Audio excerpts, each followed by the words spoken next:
अब question number 11 पे आते हैं आपके।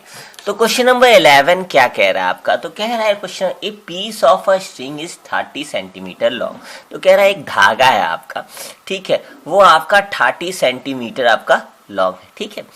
और कह रहा है what will be the length of each side if the string is use to form a square. तो कह रहा है कि अगर इस स्ट्रिंग का इस्तेमाल करके आपका एक स्क्वायर बनाया जाए, तो पहला इसका क्वेश्चन है आपका, ठीक है, आपका ए क्वेश्चन ए पार्ट हम कर रहे हैं, ठीक है। तो बोला पहले एक पार्ट में कि अगर इस धागे का यूज करके आपका स्क्वायर बनाया जाए तो आप बताइए कि इसका क्या कहा जाता है, साइड कितना होगा। तो अगर इस धागे को वो मोड़ के ऐसे बना रहा है, आपका एक स्क्वायर बना रहा है, तो जाहिर सी बात है कि जब स्क्वायर बनने के बाद जो इसका ये क्या होगा, ये इसका पेरीमीटर होगा। मतलब ये चारों ओर आपका क्या बाउंड्री घेर दिया आपका धागा से, तो ये इसका पेरीमीटर होगा। तो हम कह सकते हैं कि पेरीमीटर ऑफ स्क्वायर आपका क्या है, दिया हुआ है, और वो क्या दिया हुआ है आपका 30 सेंटीमीटर, ठीक है। आपको साइड पूछा है, तो साइड ऑफ स्क्वायर का आपको फॉर्मूला मैंने अभी लिखवाया था कि साइड ऑफ स्क्वायर का फॉर्मूला होता है p/4। तो हम 30 लिख दिए और आपका 4 लिख दिए। अब 30 को 4 से आपका क्या करते हैं, डिवाइड कर देते हैं, ठीक है। तो डिवाइड करके देखते हैं, तो डिवाइड साइड में कर लेते हैं। तो 30 4 से डिवाइड करते हैं, 4 6 जा करेंगे कि 4 7 जा करते हैं, 4 7 जा 28, 2 बचा कैरी, डेसिमल लगाया आपका, ठीक है। अब 0 उतरा, 4 5 जा 20 आपका। तो इसका आंसर आ गया 7.5 सेंटीमीटर। तो इसका मतलब 7.5 सेंटीमीटर हर एक इसका साइड होगा आपका, ठीक है।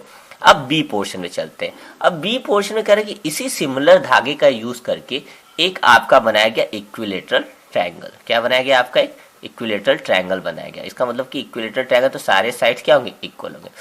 तो इसी धागे का यूज करके वो इक्विलेटरल ट्रायंगल बनाया। इसका मतलब पेरीमीटर इक्विलेटरल ट्रायंगल का आपका क्या है, दिया है। तो हम लिख देंगे पेरीमीटर ऑफ इक्विलेटरल ट्रायंगल, वो दिया है 30 सेंटीमीटर, ठीक है। अब आपसे पूछा है कि साइड बताइए, तो साइड क्या होगा आपका इक्विलेटरल ट्रायंगल का। तो हम जानते हैं कि पेरीमीटर का जो फॉर्मूला होता है आपका इक्विलेटरल ट्रायंगल का, वो होता है आपका बराबर है तो 3 इंटू साइड होता है। तो हम क्या करते हैं कि साइड का अगर इसका फॉर्मूला बनाएंगे तो side is equal to 3 perimeter के नीचे चला जाएगा, तो p/3 हो जाएगा आपका, ठीक है। तो अब पेरीमीटर 30 लिख दिए, 3 से आपका डिवाइड करके देख लेते हैं, तो 3 10 जा 30।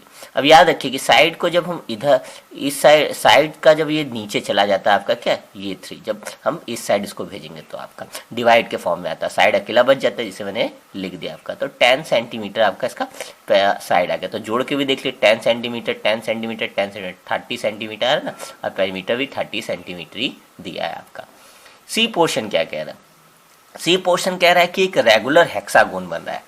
हेक्सागोन मतलब कि जिसकी साइड आपकी क्या होती है, 6 होती है। रेगुलर हेक्सागोन बन रहा है, और रेगुलर हेक्सागोन बन रहा है तो पेरीमीटर आपका पहले ही से दिया है कि perimeter of hexagon, regular hexagon जो है वो ऑलरेडी दिया है कि आपका पेरीमीटर कितना उसी धागे से बन रहा है, चारों ओर से घिरा रहा है, तो 30 सेंटीमीटर इसका भी आपका पेरीमीटर ही होगा, ठीक है। और आपसे पूछा है कि रेगुलर हेक्सागोन का, तो रेगुलर हेक्सागोन का भी पेरीमीटर का मैंने फॉर्मूला आपको जस्ट बताया था कि हेक्सागोन में 6 साइड होते हैं, तो 6 इंटू साइड होगा।